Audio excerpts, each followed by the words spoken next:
Hello, good evening, Professor, classmates. This is Pablo Vega with Project 2 regarding Chapter 3 from the textbook Assessing English as a Foreign Language at the Primary School. This chapter starts off with section 3.1. Um, this is the reasons to assess young language learners. This section guides us through the main responsibilities teachers may have. The two main ideas come from Mendes and Denagi, from pages 80 and 81, respectively. Firstly, the teachers should inform about the students' progress. Students, parents, and school authorities should be informed to prove learning and to prove this progress. It refers as well to the formal documentation of such progress. Students' progress should have substantial evidence so that the teachers, both teachers and students, can see the progress. Um, Here you have the important ideas. Two of those important ideas from this section of the chapter. Then moving on to section 3.2, special considerations to assess the young language learners. This section, moving on, refers to the differences and traits we find among students of 6 and 12, 6 to 12 years old in that age group. The chapter balances the differences and similarities, and two important to notice are the limited but growing experience found in young language learners and their need of time to absorb what they have learned, and what they have been seeing. They need some time for that. Here you have the important ideas. Young learners have limited but growing experience of the world. That's one of the main topics, one of the main similarities that we find amongst young learners. The next section is 3.3. This one is matching types of assessment tasks with young learners, with young language learners features.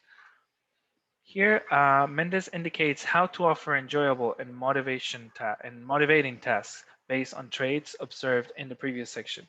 The main aspect is regarding the familiarity which children need or should have with the assessment techniques. Another main point is emphasis on communication, on language communication. Once the tasks have been resolved, we may turn our heads to feedback. Once the tasks are resolved and we give the students this opportunity, we can go ahead to feedback, and that is precisely what section 3.4 talks about, effective ways to feedback young language learners. Again, we return to the idea of keeping students informed. This was visited in the first section. They deserve quality feedback focused on their performance. Furthermore, the objectives of this feedback are explained.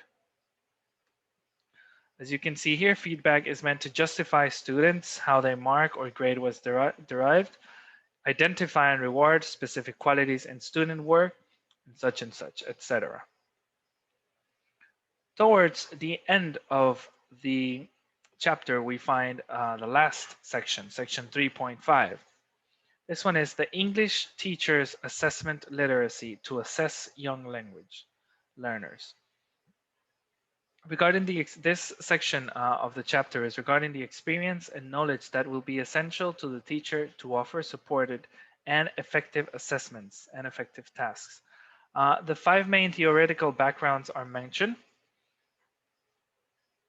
We have administration, design, interpretation, utilization, and report.